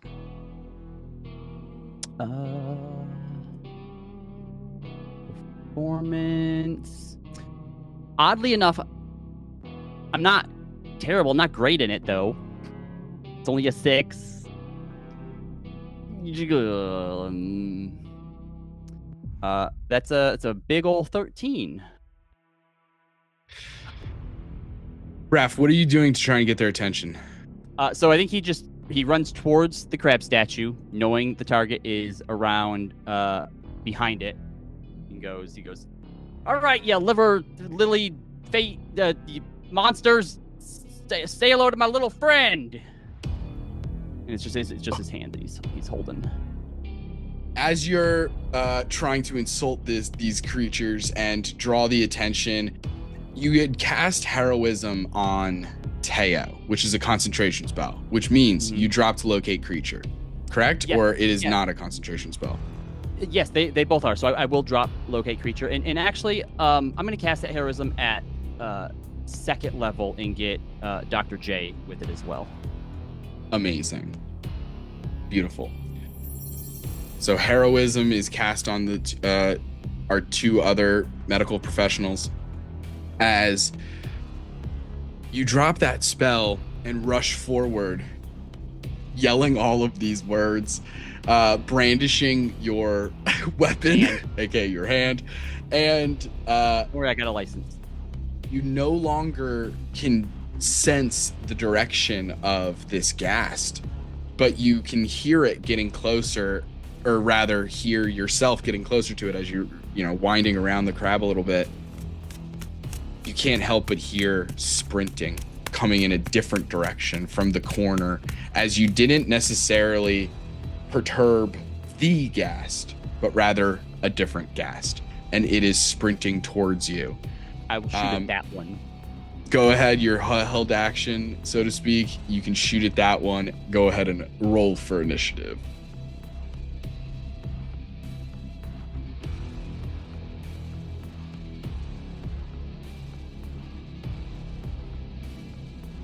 Uh, 17. That'll definitely hit. As it gets like right up next to you and you're kind of shooting it point blank, your finger jamming into its chest. Cool. That close, you can kind of see it a little bit more, at least the outline, and some as your eyes start to adjust, just like a human would in pitch black would eventually be able to kind of see some shapes, right? Like that's just fact. And so you are seeing a humanoid. This is like a 5'7" individual. Their arms seem to be elongated a little bit, as if they're almost dragging across the floor as it's just sprinting, loose armed, like a psycho. Its hands are extra big claws, and you see that it is wearing almost rags, completely shirtless, the long tongue of a typical ghast. You notice a strange tattoo on its like upper arm, but you don't have time for that. We're in the middle of combat. Maybe when it's dead. And 6 so force damage. boom, boom, 6 force damage. Roger. Not a whole lot. That. Not a whole lot. I think I'm gonna burn a Misty Step to just teleport backwards behind the other two. Probably like gunk and blood and stuff all over my hand, and be like, I've never seen a ghast in real life. Oh, they are scary. They are so gross. And then that'll be it. Amazing. And that kicks us off into combat. Teo, you are kicking us off in this combat. I'll remind you, quick description of the battlefield in front of us. Raph is now behind you guys, and you have one ghast on the left. We have ghast on the right, way far in the corner, maybe like 45, 60 feet. And then we have Boss ghast. Boss is behind the crab still, eating away at whatever it's eating. Teo, what would you like to do? I think feeling Raph's heroism spell course through him, he just cracks his neck, feels the calm return again, and goes, huh. Yeah. And then reaches into his pocket, pulls out these 2 little white beans, puts them in his ear. These are song pods, and starts playing some rock and roll music in them. And I think you said they're electrical. I think just Batman disappears into the shadow, does a backflip, whatever, onto the wall. And I'm gonna see if I can turn them on, or if I need to, like, I don't know, just light them manually. Go ahead and make a perception check with disadvantage to see if you can figure it out a little bit. Do I want to spend another luck already? I'll spend it. Okay, doesn't matter. 12. 12 is pretty good. I'll say as you kind of flip, go over into the shadows near the sconces, you do see that they are indeed electrical. It looks like you'll have to use the rest of your movement, but you can absolutely reach a large like breaker lever, flip, and then move to the actual breaker thing. I'll say you have like 15 feet left. Okay, I'll take it. So yeah, I'll go ahead, pull that, and would you say that's blare on? Awesome. They're not like floodlights or anything, but because you guys were sitting in pitch darkness, it does stun the senses for a quick second. As the light cascades over this inner chamber, you begin to see this crab in all of its glory. Gotcha. Okay. So for turning on the lights, was that my action, or was that just like a object interaction? So I'm going to. What I'll do then, I have 3 stakes, I guess, improvised weapon, and just throw 2 of them and see what happens. Hell yeah. Go for it. Oh no. 12 to hit for the first one. 12 misses, unfortunately. Just misses. So, okay. As one stake goes right by this ghast, who then turns its face, sharp teeth, tongue drooling. What was the next one? 18 to hit. Absolutely hits. Awesome. Where's I rolled a loss? I'm rolling so bad today, guys. That 6 piercing. 6 piercing. Hey, it all adds up. Looking pretty bad. This guy. He's still up, but he's taken considerable damage, and he is definitely bloodied. Awesome. And then Teo just uses the 15 feet movement that he has left to flip back off and start darting towards the crab statue. Amazing. as you begin rushing towards the crab statue, this being behind the crab statue is now casting a little bit of light, less than the others because he still has the crab statue kind of blocking him a lot. But you notice that he's still hunched over what appears to be some sort of body, and there's no easy way to put this. He's chowing down.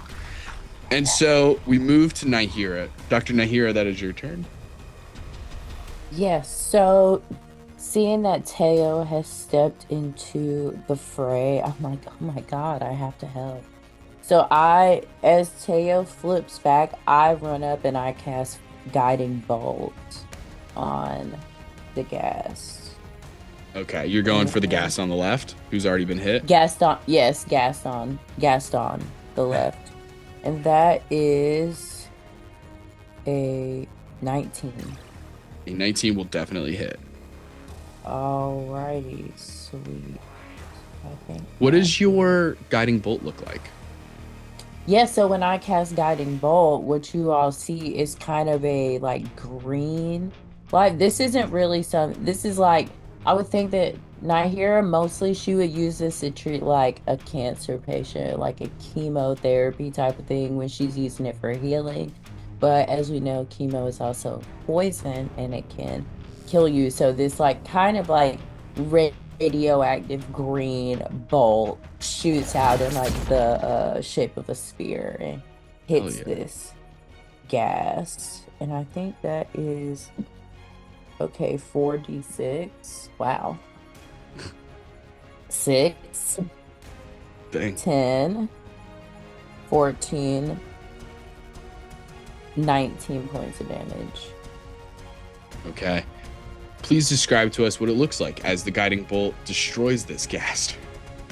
The guiding bolt, as it races towards this gas and it hits it right between like the neck and the head, like where this soft spot is in between your neck and head. And as it pierces through there, the head flies off in one direction.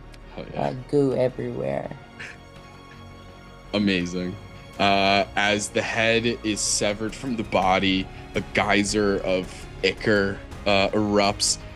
I stay in the same place, but I do turn back to Teo and I say, I told you it's not a vampire. No, you're right. I see it now. Amazing. It is now the ghast's turn. Ghast on the right is now privy to this commotion, and he begins sprinting in the direction of Dr. Nahira and Raph, who are kind of like similarly placed, and just is going to, based on how I've described where this guy is, he's going to have to action dash, and he sprints all the way to the point where he is now right up next to Dr. Nahira and Raph, as this ghast, similar as the other one, shirtless in mostly tattered clothing. You see that they are bald. You're noticing all of this is happening really quickly, but you guys are so like smart, and so I just imagine that you'll make certain connections quickly, and you're noticing that there isn't any hair on them, like almost like alopecia. Like you're not noticing eyebrows. That might be a thing of ghast, of the fact that you're this undead creature, like maybe your hair falls out. But both of these are bald, no eyebrows whatsoever, and they are fully using claws and teeth. They are like very animalistic. And so as this one sprints up, it just is in your face, trying to either like bite or claw at you.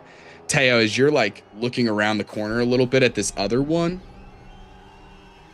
you can't help but notice a weapon on its belt loop. And that's going to bring us to Raph. That is your turn. Well, that's concerning. All right. All the things that I want to do also require concentration. Why are all the best spells concentration spells? Tell me about it. It's bard life. So, the boss ghast is still munching down, right? And then there's, two other ones? Just one. Just one. So it's just there one was more, two other ones, but it was taken out. and Cool. now there's just the one. So if there is the one that is near Dr. J, I guess I'm just gonna finger gun it, aren't I? Yeah, we're just gonna finger gun it. Pew pew pew. That's a 22 to hit. Yeah, that'll do it. Not being able to put your modifier on attacks. It's a big ol' 3 force damage. 3 force damage to the guy. Stay it all. What's up? So and as these then- flashes of muzzle flare from Raph's guns hits this guy in the chest, he seems unperturbed, and he is still trying to just claw out, tongue wagging everywhere. It's a sight. And then how far away are they from me? This guy's like right up next to both of you, kind of. You mentioned that you had teleported behind Nahira and Teo before Teo moved. Gotcha. So I imagine like they're right in front of Dr. Nahira. So give or take 5-10 feet most. Okay. Pretty close. Okay, then I will put myself between the two of them. And I don't think I can really do anything with a bonus action. So unless you would let me try and taunt this thing to attack me instead of If you want to make J. another performance check or intimidation. Yeah. Let's call it a... Nah, they're both terrible. Yeah, we'll do a performance. 16. So I think he just like yells, just tries to be like big and intimidating, and just have like some voice crack in it as he does though. Right. I gotcha. Okay. As you scream, the voice cracks just ever so slightly. It screams back at you. It's spittle kind of like coming in your direction a little bit. You have to like turn away so that you don't get ghoul fever, unfortunately. But with that, we move on to the boss, who rolled a nat 1 on initiative. Nice. As the boss, closest to Teo, stands up, turns around, also shirtless, but you notice that they're wearing pants and boots with a sword on their side. As they stand up and turn to you, you notice that they have a mohawk of hair, and they wipe their mouth, dripping with blood. It is definitely a ghast, but it seems to have way more sentience and faculty to the way that it's operating and behaving. This being turns around and looks at you, same undead vacancy behind their eyes. But instead of this animalistic behavior, it sort of runs forward towards you, Teo, and with its sword brandished is going to make 2 attacks. As it does, you see that on the swing of its blade, it like intentionally cuts its own arm as its own blood kind of lines the blade of the sword as it goes in for 2 cuts. Oh, hell no. Don't like that. I know you're a monk, so you have a ridiculous AC, I think, but Plus the 1 from the lower... defense go. Oh, yes, you also have that. One's a 13, so that'll definitely miss. The other one is a 21 to hit. Oh, that'll hit. That'll hit, boss. Remember, you have 4 temp HP from the end of your last turn, both of you. Yep. Yes, that heroism is going to constantly be buffing that temp HP every round. And with this, I do need a Constitution saving throw. Uh-oh. I'm gonna spend the luck on that. Why? 11. 11. Hmm. Okay.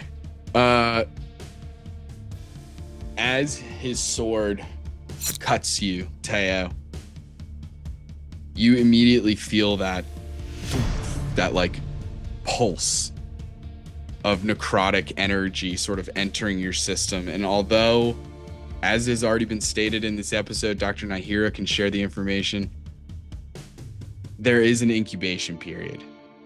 So you're not going to exhibit any effects for at least a day or two. So for the rest of this fight, you're fine. But if for some reason we don't take out this source, you unfortunately have ghoul fever in this moment. And you're also going to take 17 points of necrotic damage. But before he ends his turn, facing off against Taya with his sword out, blood constantly running up and down the blade of the sword as if it's like constantly just covering it. He smiles as you see fanged sort of teeth in his mouth. And he says, "Well, looks like the boss was right. Somebody would come snooping." You know, this is very unhygienic. That's the plan. And that's the end of his turn. As we go back to the top, Teo, that is your turn. I think Teo just like, not in fear, but just gives a knowing look to Nahira across the way. And I'm gonna go ham. We're just gonna keep on punching. Hell yeah. Oh gosh, okay. Oh my goodness, these rolls. Even digitally. 15 to hit for the first. 15 hits. Sick. And then for the second, that is a 23. Also will hit, yeah. And then I'm going to spend a key point to Flurry of Blows. Sorry, I'm going to roll all the damage together later. All good. Yeah, hell yeah. Last is 20. Not natural. Yeah. All of that, that'll hit, definitely. Okay. And then I'm going to pump in another key point because I'm going to stun this guy, or try to. So they need to make a DC 13 Constitution saving throw. Okay, they make it. Dang. Actually, oh wait, no, it's only attacks. Never mind.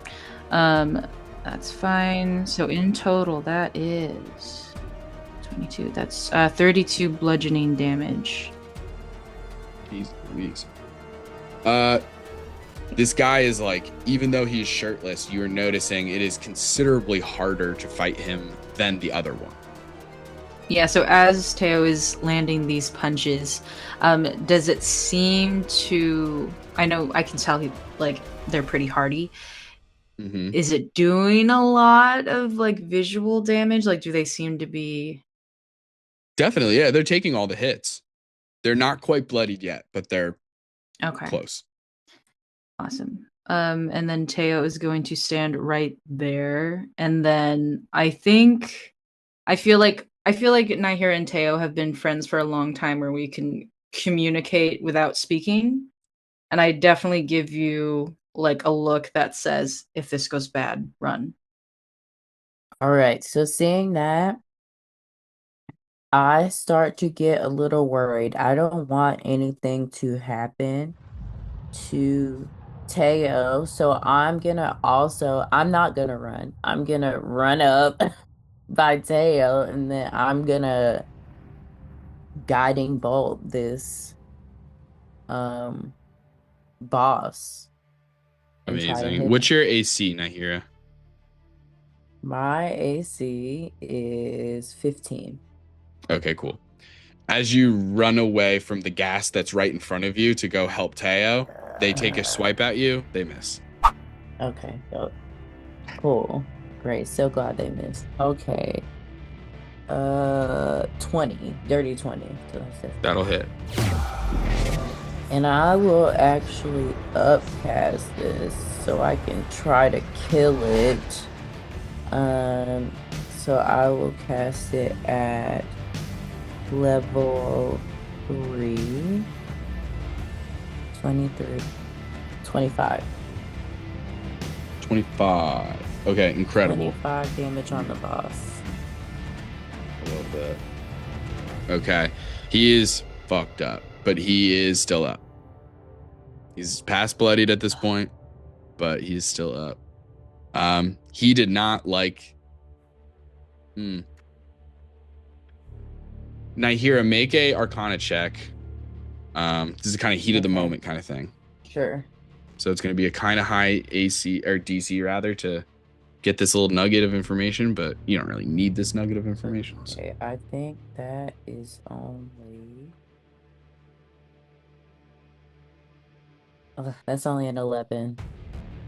11. Yeah. You know that it didn't like the radiant damage. It didn't take any extra damage from it. Okay. But something about it is good to continue doing. Okay. I think I'll yell to Raph, and I'll also say, yell to Raph, because I think Raph is not as close to me. It's like, it hates radiant damage. I just have my handgun. That'll do. Are we not worried about the fact this guy can talk, that he's sentient? Is it normal for some undead people to still just be like in society, or like all undead people like all zombies and they... Go ahead and make a religion check, Raph. Oh. Guess what? I'm not really good at religion either. It's a big ol' 3 on the plus there. Hey, 17 plus 3 is 20. A 20. It's possible for undead to speak. Vampires do. It means a level of power. To not lose your sentience in that way means there's a level of power here. This is not your average ghast. This is an advanced ghast. And like, maybe there's something else afoot, but in the heat of the moment, that's what you know for sure.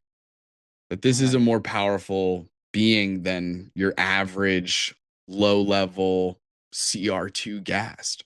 He takes 2 attacks on Raph, because Raph's the closest 10. one. Absolutely. You're doing what? I said armor class 10.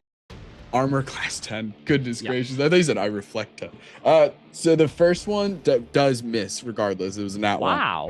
But the second one absolutely will hit. So I do need a Constitution saving throw.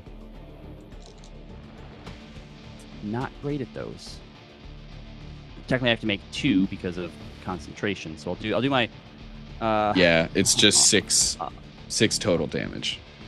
Okay, I'll do the whatever effect it's giving to me. I'll do that one first. Okay. Wah! Oh, that's an 8 total. Yep. Raph, you feel ghoul fever. The oomph of ghoul fever take over. And then the next 2 rolls, because I have advantage on concentration, I make it, are a 16 and a 15. Mm-hmm. So heroism stays up at least. Hey, glass half full. Yep. You just have a potentially deadly disease, but heroism is still up, and now it is your turn. Now, since I got it from that ghoul, killing that ghoul will cure me, right? Correct. All right, cool. I'm gonna worry about him for now. Gonna see if I can't talk this guy down in the one chance we have here, because he did mention something about the boss. I think it'd be nice to probably know who his boss is. Mm-hmm. I will say, if you want to, before trying to speak to him and reason with him in a way, unless you're trying to get information out of him, which is one thing, but if you want to, make an insight check. All right, so that is only a 29. Well, he got a 12. So he still has blood around his mouth from when he ate a guy. Yeah. You don't think that there's going to be a ton of reasoning with him, realistically. Okay. You could get information out of him, but you are not going to convince him to stop trying to kill your friends. All right. let me see then. I'll try something else then. I think he'll call out.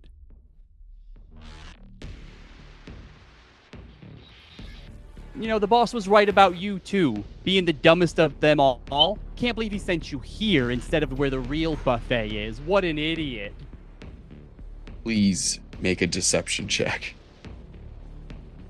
Oh, I'm not super great at that. I'll use a luck point just right off the bat. Whatcha? That's gonna be a big ol' 12. He says to you, he like snaps his head looking over at you as you say that, like pretty mad that he's being referred to as the stupidest amongst them. He is going to say, "What did you say? There's no way the boss would say that. He said that we was partners on this whole operation." Wait, what boss are you talking about? What boss are you talking about? I'm talking about Mr. Shale. Yep, cool, great, that's fine. Oh, fuck, I did something bad. I shouldn't have said that. Oh, shit. Greater Fuck. visibility on Teo. Amazing. So, Teo, you'll have advantage on your attacks, and obviously heroism drops. I don't know if that does anything for your fear or not, but nothing can see you now. Amazing turn, Raph. Can I have Teo and Dr. Nahira make dexterity saving throws, please?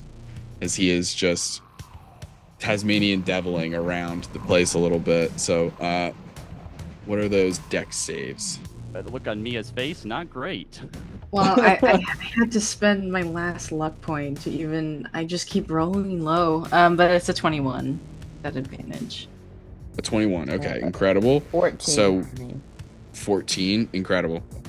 So, Teo, with evasion as a monk and the fact that you're invisible and everything like that, while the boss may not know this, you will take no damage because you do succeed, and so that's just how evasion works. Incredible.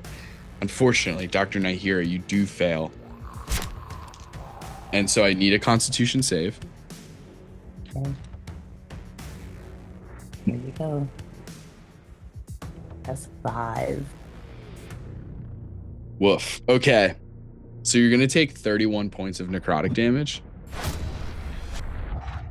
Okay. And you have I ghoul thought I was fever dead, but- for the next round, probably. But all three of you have contracted this potentially deadly disease. And you're just within grasp of curing it yourselves. Hands-on medical work here happening in the sewers as we leave the boss's turn. As he is bleeding, he looks covered in bruises on his body. Actually, do undead form bruises? Does the blood pool that way? Let's not get into it, actually. Whoa. I think their whole body just is bruised. Yeah, right. And at the end of his turn, you see him beginning to look worried and almost he's starting to read the writing on the wall. And so, of course, because he's not the brightest, at the end of his turn, he's going to go, "Now, wait a minute. Let's talk about this." As we head back to the top. Teo, that is your turn. What would you like to do? I guess how badly bloodied does this gas seem? So, Being a professional, a medical professional, do I know No if doubt. one punch will do the trick? Okay. So, like, maybe not literally a single punch because it all depends on how you roll for damage. But, like, we're on the way to death's door and we're, like, in the cul-de-sac. I think now cloaked in invisibility, there is like a wave of fear that kind of comes back, like, okay, this dude has hair, shirtless, like fangs, looks like a vampire, oh no. But then seeing Nahira get hurt that badly, I think the gas just feels an invisible hand just like seize the back of its neck. Hell yeah. Pulls it back with the hair and goes, Sorry, we don't allow patients to manhandle our staff like this, so why don't you go ahead, get down on your knees, and we can talk. Whoa. Go ahead and make an intimidation check. Advantage because I'm invisible? I'll give you advantage for a number of reasons. One, that was good RP. Two, you're invisible. Three, I mentioned that he's seeing the writing on the wall and he's trying to talk, so I think he'd be willing to maybe, depending on the check. Please, God, please. Please. Oh my God, first one's a natural one. You could eat your defense dough as a reaction for 1d10 as well. The gas just hears nibbling and munching all of a sudden. And that's what, a D10? Yeah. Okay. Oh no, where are my D10s? Oh God. Okay, a 12. He stares at you, Dr. Nahira, and he goes, I don't know how you're grabbing my neck with your invisible hands, but whoever's talking to me right now, show yourself, you coward. He's confused. He doesn't know what's going on. He's too stupid to be intimidated by an invisible person. As unfortunately, a 12 is not enough to get him to go down on his knees at least and fully surrender in that way. That's fair. Would you say that was my action to try to do that? I won't. Okay. Then I think I'll just go for regular old grapple. Yeah, plan B. Yeah. So that's athletics for me. Ooh, that's a bad idea. 12. Oh no. Unfortunately, he beats a 12 with a 17. Okay. That's just one attack, though. You have another attack. You can try again, oh my or gosh, you can that's just good. punch him. I'm just gonna. Unless you're trying to keep him I'll alive. try it one more time and then I'll flurry of blows and try it for a third time. Yeah. Uh-oh. It's still a 12. Well, luckily, I got an 11. Oh, thank God. Perfect. There you go. So, you are grasping this guy's neck, invisible. He's grappled now. His movement is 0. You still have a bonus action. He cannot move. Anything else you want to do? Actually, I think I am going to go for that third strike and just a stunning strike, just in case. Hell yes. Go ahead and roll to hit. Okay. Unnatural 20. Oh, shit. Let me check. Yep, that hits. Okay. Thankfully, this was low damage. So that's 6 bludgeoning, and then they have to succeed DC 13. It's their con save. He fails. That's a 2 on the dice. He adds a +7 to con saves. Awesome. So he freezes in place. You no longer have to grapple him unless you choose to. But he is sort of stunned, frozen in place as Teo's turn transitions into Dr. Nahira's turn. Dr. Nahira, what would you like to do as Teo's working with you? Teo has now dispatched this guy. He is literally on death's door now. Your foot is on the doormat. But he's technically still up, but he is stunned. And so you would have advantage on all attacks if you chose to go in that route. What would you like to do? Sure, but I am also sweating and probably now mostly from nervousness, knowing that I have been infected more so than actual symptoms. The stress of the situation and my medical knowledge of knowing what this disease could do to me should it progress has me anxious. But I know that we have one hope to possibly cure everyone in here. And so I am going to attack one more time. And I am going to... Yeah, I'm just going to do another warning. I'm just going to do another guiding bolt because it fucking blew. And I saw that he hated that radiant damage, even if Absolutely. it Yeah. didn't. You would have seen on Yeah. his turn, right before he did that huge move, you would have seen some of the wounds that have been caused throughout this battle, almost like they started to close up and regenerate, and then the radiant damage kind of like prevents it from going. Yes. Perfect. Okay, so that is a dirty 20 to hit. No, That'll sorry, hit. 12 plus 8. Yeah, dirty 20 to hit. Okay. Yeah, that'll And then hit. I'll do a I mean, second. Yeah, I mean, well, you said he's about to be dead, so I probably don't even need to upcast it. Okay, 6, 10, 13, 15 points okay. of damage.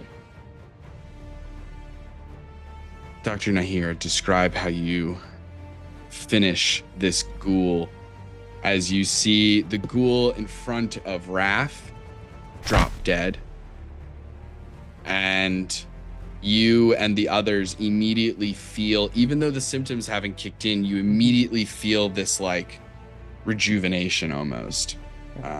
Yeah. So I am, sweating from just the fear. We're down in the sewer. It's also hot. It's disgusting. My hair is sticking to the back of my neck. And we've been sweating. We've been fighting. And I am like, this has to end. And I shoot my guiding bolt at this boss because I'm like, this has gone on for too long. And it goes out from my hand towards them and just rends them asunder.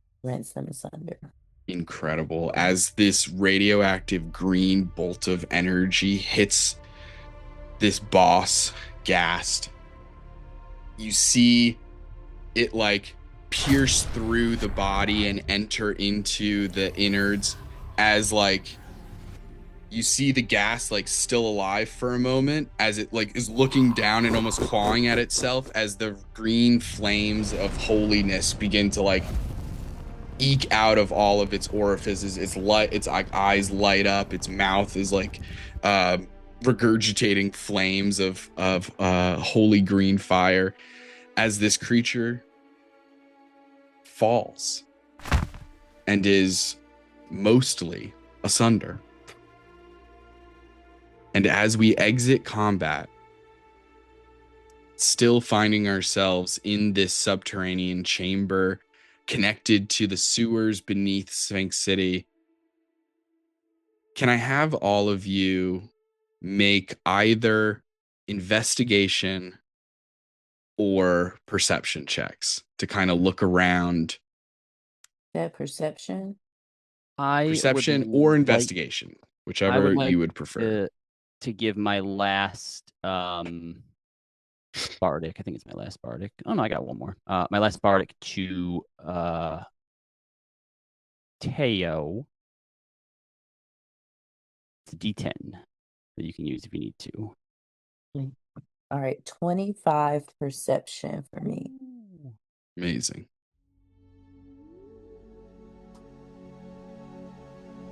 22. 22. Okay. 21 perception. Hey. 21. Okay. As you guys begin checking out the bodies or whatever's left of these ghasts, checking out the remaining areas that have yet to be discovered in this chamber with this strange crab statue, I think we'll do it like this. Raph, you find a weird, unexplainable clue for the moment, for the time being. Although, based on what the boss said, actually it does track. Because what you find is a strange sediment, like dust or like gravel and earth material. And you would know, especially with the others, all of you kind of working together on this, Mr. Shale is an earth genasi. Sometimes when he steps, an imperceptible like little dust clouds kind of come off of his body. And so it seems like it could be, although it's not proof, it's not 100% definitely something. The correlation is still unclear, but this could be a sign that Mr. Shale was in this room. That's also something we could potentially test if I collect Is it. something. Absolutely. Oh, I collect that shit. Dr. Nahira, you're looking around. You notice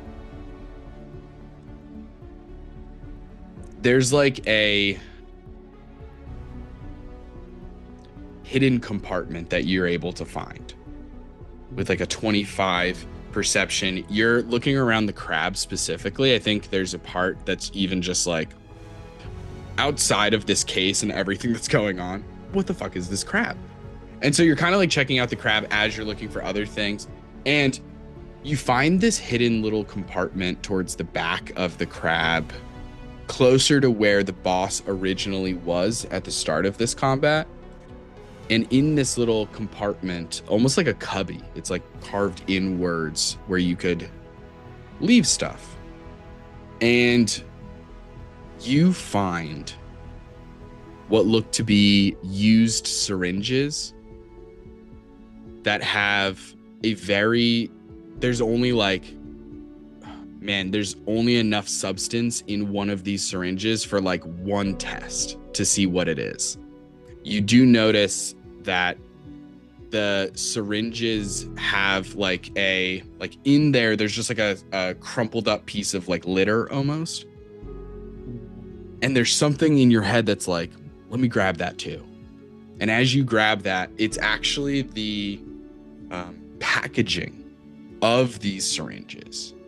You see that on the actual paper itself, or the packaging, it says property of St. Iyengar Hospital. I carefully pick it up and I turn to Teo and Raph and I say, there is something really shitty happening at St. Iyengar and I am going to find out what it is. We're going to find out. Yeah. And Teo, as your friends are finding things and discussing plans for the future, as you're coming up to this guy, his body remains, he's like very, very slowly, he is just like disintegrating from Nahira's guiding bolt. He is being torn asunder, as she said, but it's happening gradually. And so there's still a body here for the time being as it's like flaking away from the center outwards. And I think maybe there's a part of Teo that is like, for closure reasons, like, this isn't a vampire. And so as you're getting a little close to the body, you see this tattoo on the upper arm that matches the tattoos of these other ghasts. But this one on this guy seems older. It's aged. It has like some sun damage to it. Maybe back when he was not a ghast and like alive or something. It's hard to say, obviously, that kind of information. But based on the actual graphic of this tattoo itself, what you're seeing is like a strange, like geometric sort of symbol of sorts that seems to have 4 different quadrants. Each quadrant is a little bit different in coloration, but it's the tattoo so faded, it's hard to see what the original colors may have been. But what you're noticing is that there is one of these quadrants has a symbol in it that you recognize through your own like practices of both medicine and like meditation and just like monk stuff. Essentially, it looks like the symbol for like the 4 elements. You're noticing that like the 4 quadrants of this tattoo done in this weird geometric, almost like a Celtic cross, like a lot of intertwining knots, like that kind of thing. You're seeing symbols that stand for like earth, fire, water, and air. And so you guys get all of that information. There's some kind of elementalist thing going on here.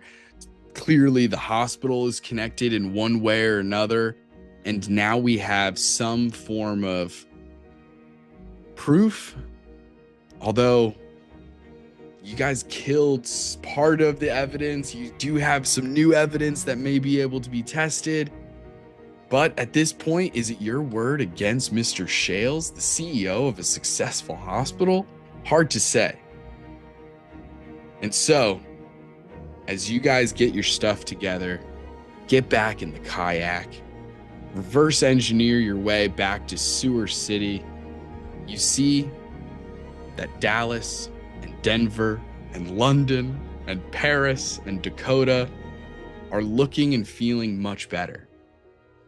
As killing this ghast and this gaggle of ghasts, I hope to never say the word ghast ever again in my life after this episode. But anyway, they look better. You've cured them for all intents and purposes, and cured yourselves, because unfortunately all of you had contracted ghoul fever at one point or another of this combat. And now on the horizon, an even greater disease: capitalism. It seems to be infecting St. Iyengar Hospital, and we must find a cure. But that's for next time. Tune in next time for the next episode of Oops All Healers. Gang, thank you so much for joining us, for watching. Thank you to the players for playing with me. What an absolute blast to continue to tell this story. I can't wait for more episodes. Do you want help making, I don't know, pancakes or something? No, the snacklings are already on it. But since I have you here, and you're right. Look, did you say we need to talk? Is that going to be a problem for you, Dr. Biddle? I can find somebody Dr. else. No, I am more than capable, and thank you so much for this assignment. I will not let you down. Instead of worrying about yourself, maybe, rally community members to also care about the environment. Cool. All right. Pretty cool. Cool. Okay. Great. All right. Awesome. Okay. Cool. Sorry, I got FAR. This goes on for a hot second. Bow tie pasta. It's the name for bow tie pasta. I can't. I'm not familiar with the pasta.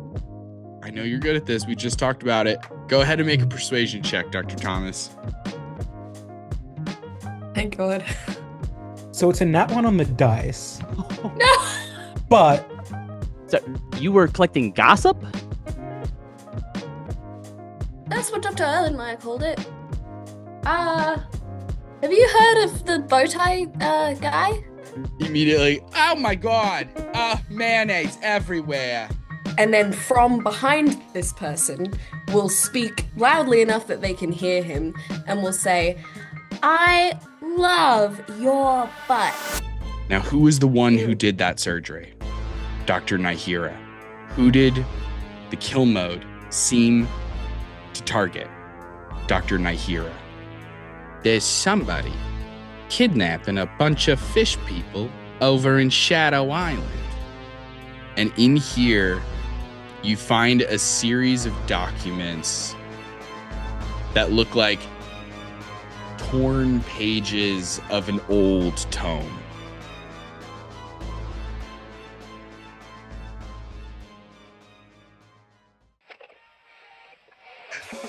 Hey guys, it's Mia, she, her. I just played Teo, he, him, the human monk, scaredy cat of vampires, and bestie to Nahira. Yes, and I am Nandi K. I just played Dr. Nahira Jelani, a she, they, and I'm Nandi K, they, them. You can find me on IG and Threads at Nandi K. And I'm Robbie, who played Raph Sweetman, the College of the Culinarian Bard, who apparently sucks at performing if it doesn't involve food. You can find me at Cloaks and Capes on Threads and everywhere. We're Cloaks and Capes everywhere. And that's all.